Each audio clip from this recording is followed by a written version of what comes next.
New thermostat batteries should read about 1.6 volts each to keep your heat and air conditioning running smooth and reliable. Alright, so when you're checking your thermostat batteries, grab a simple voltmeter and test each one separately. You want to see readings close to 1.6 volts per battery. If it's way below that, like 1.2 or less, it's time to swap them out.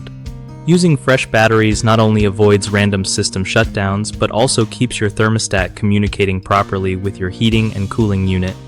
Always use quality alkaline batteries because cheap ones drain fast and can mess with your system's performance. Make sure you check battery contacts too. Clean off any corrosion or dirt that might block power flow. If your thermostat has a battery compartment for 2 batteries, remember the combined voltage should be around 3 volts.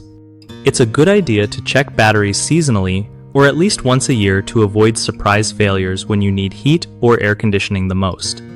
And don't forget, even if your thermostat is wired, some models still rely on backup batteries, so keeping those fresh is a smart move for system reliability.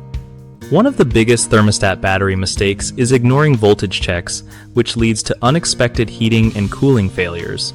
Fix this by testing batteries regularly with a voltmeter. Another common issue is using old or low-quality batteries that drain too fast, so always go for fresh alkaline ones for better performance. Lastly, people often forget to clean battery contacts, causing poor connection and flaky operation. Just a quick wipe with a cloth or a little bit of rubbing alcohol can solve this problem easily. BigHomeProjects.com is the go-to spot for homeowners looking to find trusted local contractors for any home improvement job.